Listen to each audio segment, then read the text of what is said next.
Alright guys, Status here with a guide for you today on the new Strike mission that they just released, and I'm going to kind of go over here the mechanics of it. And so first thing that happens is these three bosses are going to come down one at a time. They're going to be a red zone and then a normal not red zone. You just have to stand in the area that's not red. The boss will have a defiance bar, and if you use CC to break that, it will swap the area so that the red area becomes safe, and then what was a safe area becomes red. It is actually not necessary to do these break bars. This is just a PUG group that I'm doing this with, and we end up breaking each break bar as the boss comes down and swapping the safe and non-safe areas. But like I said, it is not necessary. You can just stand and let the boss do his attack, where he will kill anybody that does stand in the unsafe areas. You can see here that we did lose one of our players to that mechanic, and it's going to happen anytime that the ground turns that, huge red area. If you're standing in that when the boss does do his attack here, you will be dead. So make sure you're out of that area. And again, you can see here we swapped the area, but it is not necessary to do at this point. And then you're just going to have to DPS each boss down. Each boss is going to have a different main attack they do. One's going to be this blue one here we're working on. He's going to push you away, and the closer you are to him, the more damage you're going to do to him. The green guy, when he comes down, okay, so I'm going to say this is the first puzzle phase. This is the area where all three bosses come down with their areas red, and then you have to CC one of them to make a safe space. In this case, the first one is going to be the green one that you need to CC, and that will create a safe space by the red boss, and you just stand in that until the attack happens, and then they will all disappear and drop down.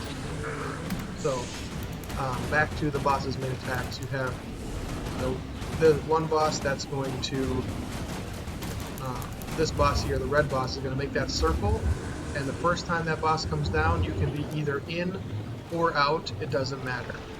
The next time the boss does that attack where they put down the circle, you have to do the opposite of what you did. So I find that most success, everybody goes in the first time, that way everybody's going out the second time.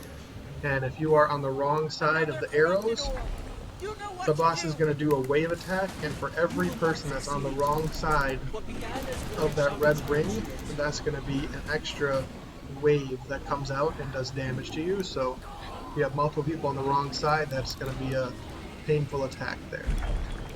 And then in this area now here, the bosses come down one at a time, and then while you're just fighting them, one of the other bosses will drop down, and they will make part of the arena a danger zone. In this case, you can see the blue guy comes down, and the safe space is now right behind him.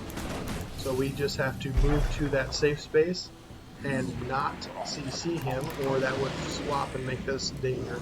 So as they come down, at this point, it's just best to go to the safe area and just ignore the boss that comes down and makes part of the arena red like that, because they're not going to damage you at all. As long as you just go to the safe area and just keep fighting the one boss that's vulnerable, then there's no point in doing any CC on the other boss.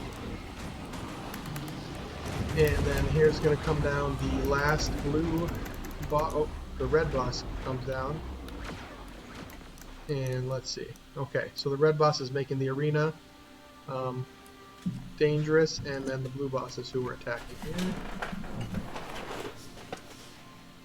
And you're just going to go through this, get this boss down, and once he gets down,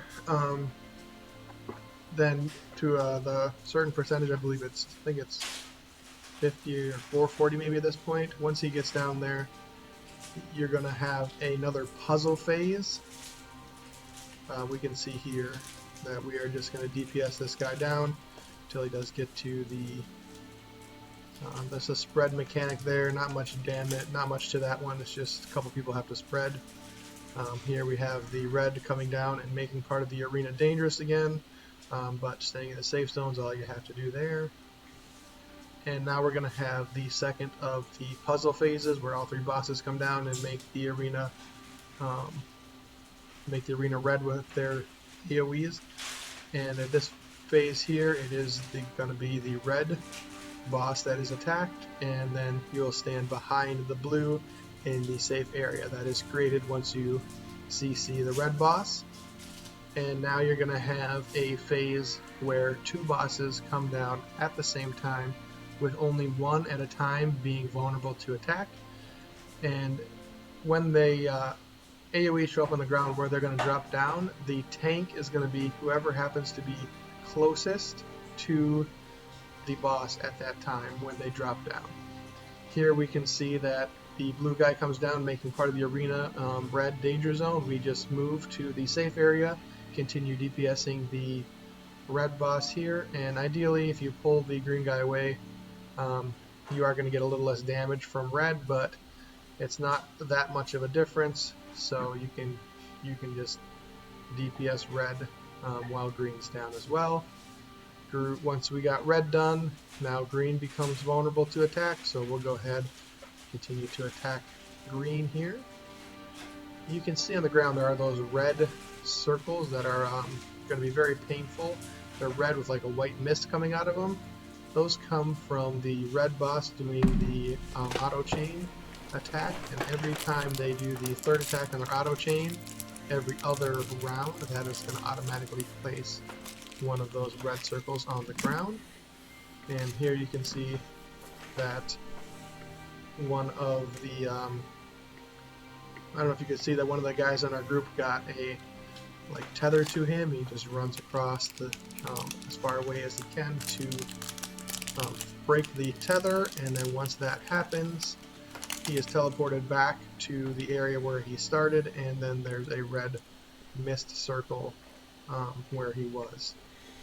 Here we're continuing to DPS as one of the bosses come down, makes half the arena into the red danger zone. We'll just move to the other half of the arena, continuing to DPS the other one, and then we will see that we get that circle mechanic where you got to be in or out.